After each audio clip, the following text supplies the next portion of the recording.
জেলা বরগুনার মাঠে মাঠে এখন পাকা আমন ধান, তাতে দোল খাচ্ছে কৃষকের সোনালী স্বপ্ন।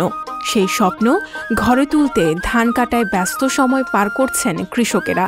তবে জেলায় আমনের বাম্পার ফলনেও খুশি হলেও ন্যায্য মূল্য নিয়ে চিন্তিত কৃষক।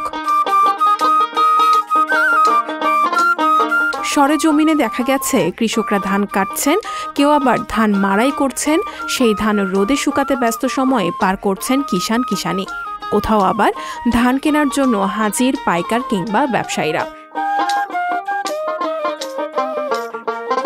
জেলা কৃষি সম্প্রসারণ অধিদপ্তর সূত্রে জানা গেছে, চলতি মৌসুমে উপকূলীয় এই জেলায় ৯৯,৪৩২ হেক্টর জমিতে আমন ধানের আবাদের লক্ষ্যমাত্রা নির্ধারণ করা হয়েছে। গত বছর ফলন ভালো হওয়ায় এবং আশানুরূপ মূল্য পাওয়ায় এবছর লক্ষ্যমাত্রার চেয়েও বেশি জমিতে ধান আবাদ করেছেন কৃষকেরা। এবছর ২,৮৫,৫২৩ মেট্রিক টন ধান উৎপাদন হয়েছে। কৃষকরা জানিয়েছেন, ধান চাষ করতে যে পরিমাণ ব্যয় হয় তা এখন আর ধান চাষ করে আয় করা সম্ভব হয় না। একদিকে শ্রমিক খরচ, অন্যদিকে কীটনাশকের দ্বিগুণ দাম বাড়ায় কৃষকরা সঠিক দামে ধান বিক্রি করতে পারছেন না। এখানে আমরা যেরকম ধানে যে খরচা হয় সেটা আমরা পোষাই উঠাইতে পারি না। এই সারের দাম বৃদ্ধি, তারপর চওনে সব কিছুতেই বৃদ্ধি এখন, কিন্তু যেটা পোষাই উঠাইতে পারতাম যদি গভর্নমেন্ট একটা কিছু পদক্ষেপ নিতে। কৃষক তারা ব্যবসা গেলে টাকা কম, ব্যবসায়ীরা হ্যাঁ ব্যবসা করে, আমাকে ধানের টাকা কম হয়, আমাকে তো পোষাই আমরা থাকতে পারতেছি না ফ্যামিলি। আমাদের দাবি ধান চালের দামটা একটু বেশি হয়, ফসল মোটেই হয় না। আমার আজকে দাম হচ্ছে মাত্র 5 টাকা।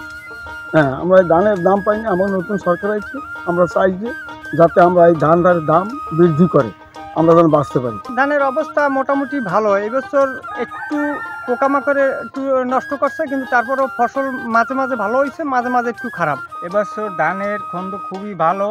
আমাদের সংসারের যা দরকার খোরাইতে এই রাখিয়া আমরা বাজার যাতায়াত করতে পারবো বাকি ধান, এবং বাজারের দাম খুব ভালো। ধান ব্যবসায়ীরা জানিয়েছেন, কৃষকের প্রায় মাঠে ধান কাটা শেষ পর্যায়ে। এবছর ধান গত বছরের তুলনায় অনেক ভালো হয়েছে। বর্তমান যে ধানের রেট 1 থেকে 150 টাকা মনে ব্যবধান আছে। এই বছর 150 টাকা মনে ধান বাড়ছে, এবং আমরা বর্তমানে ইরিদেন কিনতে এসেছি 1030 থেকে 1040 টাকা, আমরা বিক্রি করতেছি 1070 টাকা। তারপর আমাদের যে মোটা ধান, এখানে যে মোটা ধানটা আমদানি হয় সেইটা 1180 থেকে 1200 টাকা আমাদের ক্রয়, আমরা বিক্রি করছি হইলে যে আমাদের 1240 থেকে 50 টাকা। গেল বছরের চেয়ে এবছর ধানের চাহিদা অনেক বেশি, মার্কেটে কৃষকের বাম্পার ফলন হয়েছে।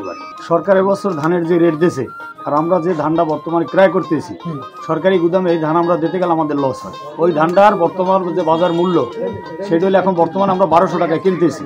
এবার আমাদের লেবার আছে, অন্যান্য কস্টিং আছে, খাজনা আছে, কিন্তু সরকার রেট দিয়েছে আমাদের 1200 টাকা। এই কারণে সরকার এই ধানটা ক্রয় করতে পারতেছে না।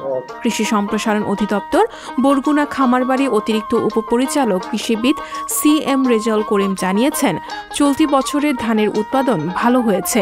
কৃষি বিভাগ মূলত কৃষকদের বিভিন্ন পরামর্শ, সরকারি বেসরকারি প্রণোদনা সহায়তা দিয়ে থাকে। কৃষি বিভাগ মূলত কৃষকের উৎপাদনের দিক নিয়ে কাজ করি। তো এর মধ্যে সরকারের বিভিন্ন প্রণোদনা কর্মসূচি, তারপরে আমাদের বিভিন্ন প্রদর্শনী, এগুলো বাস্তবায়িত হয়েছে। যদিও সকল কৃষককে আমরা সরকারিভাবে সহায়তা দিতে পারিনি, তবে সকলের নিকট আমাদের কৃষি সেবা বা পরামর্শ আমরা দিয়ে থাকি।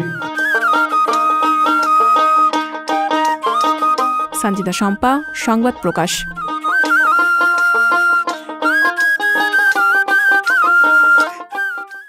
সংবাদ, ফিচার ও অনুষ্ঠানের জন্য ভিজিট করুন সংবাদ প্রকাশের ওয়েবসাইট এবং যুক্ত থাকুন ফেসবুক পেজ ও ইউটিউব চ্যানেলের সঙ্গে।